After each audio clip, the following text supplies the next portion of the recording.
आपात स्थितियों से निपटने के लिए एक मॉक ड्रिल का आयोजन किया गया है, ताकि आम नागरिक, आम जनमानस इस बात को समझ सके कि उसे किसी भी आपदा की स्थिति में, किसी आपात स्थिति में अपना बचाव कैसे करना है, अपने पड़ोसी का बचाव करना है, दूसरे लोगों का कैसे बचाव करना है, उनको कैसे सहायता पहुंचानी है।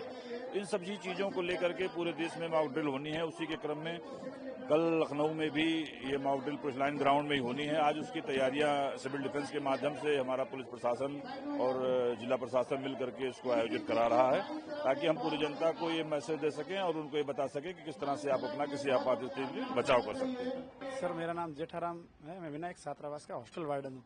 हमारे आरकेएस पब्लिक सेकेंडरी स्कूल के बच्चों को यहाँ रखते हैं और बच्चों को हम जब ये युद्ध की स्थिति बन रही है, जब से ये आतंकी हमला हुआ है, तब से लेके हमें बच्चों को एक अच्छे से ट्रेनिंग किया है कि बच्चों, अब जब अपने ऊपर ऐसी कोई आपत्ति स्थिति आ जाए तो अपन को किस तरीके से इसमें ट्रेनर होना है। तो किस तरह से ट्रेनिंग दी, क्या क्या बताया बच्चों को ये बताया कि जमीन से 3 फुट ऊपर लेटना है, उल्टा लेटना, अपने कान बंद करने हैं और सबसे पहले तो अपने घर की और अपने हॉस्टल की जहाँ पे रह रहे हो, सबसे पहले अपन को लाइटें बंद करनी, लाइटें बंद करके यहाँ एकदम छुप जाना। उससे भी यदि ज्यादा स्थिति होती है तो हमने क्या है कि बिल्डिंग पूरी बंकर टाइप बनाई है, तो उसमें नीचे हमने अंडरग्राउंड बंकर टाइप बनाया, उसमें जाके इनको छुप जाना है। यानी स्कूल की बिल्डिंग में बंकर भी बना हुआ है? हाँ, बंकर नीचे वो बंकर टाइप, क्योंकि ये पूरी हमने बड़े पिलर लगवा के पूरी आरसीसी करवा के ये अच्छे से तैयार करवाई है। और कितने बच्चे, कितने बड़े हैं, कितने छोटे हैं कि जिनको? बच्चे बहुत छोटे छोटे हैं सर। मेरे पास 2nd क्लास के भी बच्चे हैं और 9, 10 के भी बच्चे हैं। और कब से आप ये ट्रेनिंग दे रहे हैं? ये सर हम 15-20 दिन हो गए, जब से ये युद्ध की स्थिति बनी है तब से दे रहे हैं सर। और अब मॉक ड्रिल का बोला है कि मॉक ड्रिल करने जगह जगह पे, तो क्या कल आप भी शामिल होंगे इस मुहिम में और किस तरह? जी बिल्कुल सर, हम देश के साथ है, इस मुहिम में बिल्कुल शामिल होंगे सर। Thank you. मेरा नाम राज चौधरी है। राज, क्या सिखाया है आपको सर ने, क्या बताया कि अगर किस तरह की स्थिति हो क्या करना है? सर ने हमको बताया है कि अगर कोई बॉम्ब, कोई ब्लास्ट वगैरह हो तो हमको जमीन से 3 फीट ऊपर लेट जाना है, अपने कान बंद करके उल्टा लेटना है, जिससे अगर कोई बॉम्ब का जो पार्टिकल्स होते हैं वो हमारी बॉडी के अंदर इफेक्ट ना करे। और अगर हम उससे भी खतरनाक चीज है तो हमारे लिए नीचे बेस ग्राउंड है, जिसके अंदर हम जाके छुप सकते हैं, जिससे हमको कोई खतरा ना हो। नाम बताओ। मेरा नाम धर्मपाल है। क्या बताओ, क्या सिखाया गया आपको? हमें सर ने सिखाया है कि जैसे ही कोई बॉम्ब वगैरह या ऐसी अलर्ट का या कोई बेल का साइन मिले तो अपने बेड पे या किसी भी धरती से 3 फीट के ऊपर छो जाना है, उल्टा सोना है और कान बंद करके।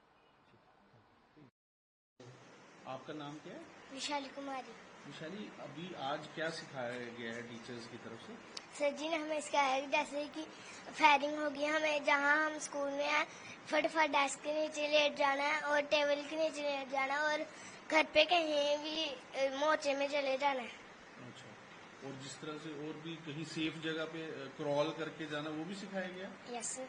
अच्छा, तो कैसे क्या बताया है टीचर्स ने? टीचर ने बताया है कि जैसे कि फायरिंग होगी हमें धीरे धीरे से सेफ जगह पे चले जाना है।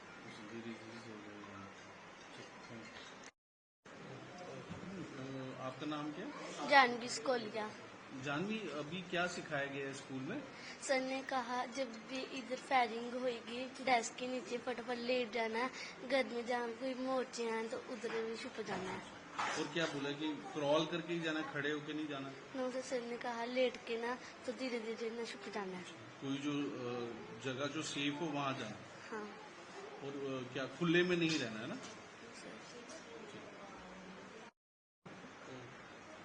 आपका नाम क्या है? दिव्यांशी चौधरी। दिव्यांशी, क्या आज आपको बताया गया किस तरह से सेफ रहना है? हमें स्कूल में और डेस्क के नीचे छुप जाना है और घर में हो तो मोर्चे में जा स्टोर रूम में घुस जाना है।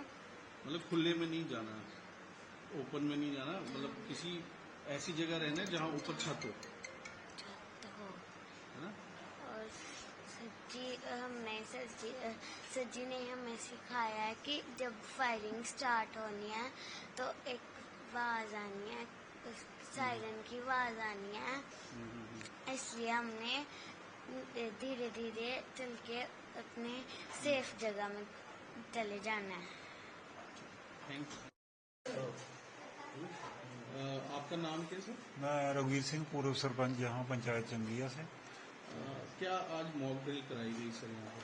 देखिए, ये रूटीन मैटर, हम जो सीमा क्षेत्र के लोग रहने वाले हैं वो तो वैसे ही अलर्ट रहते हैं और लगातार 2014 से पाकिस्तान के कारण गोलाबारी का शिकार हो रहे हैं, तो वेल प्रिपेयर्ड हैं। अवेयरनेस हमारे लोगों में पहले भी है, लेकिन अभी जो पाकिस्तान और भारत की बीच में जो इतनी टेंशन बनी हुई है उसके कारण MHA की तरफ से भी एक गाइडलाइन है कि अगर पाकिस्तान की तरफ से कोई कारण गोलाबारी होती है तो अपने लोगों को कैसे सुरक्षित रखना है। और स्कूल के बच्चों को, जैसे अभी आपने पूछा, यहाँ जो स्कूल टीचर हैं वो भी बच्चों को बता रहे हैं और हम भी अपने सिविलियंस को बता रहे हैं कि बिना वजह बाहर नहीं निकलना है और रात को लाइटें जो है वो ऑफ रखनी, और जब भी कोई सायरन की आवाज़ आती है तो अपने आप को जो सेफर प्लेसेज हैं जहाँ गवर्नमेंट की तरफ से जो इंडिविजुअल और कम्युनिटी बंकर दिए गए हैं वहाँ अपने आप को रेस्क्यू रखना है।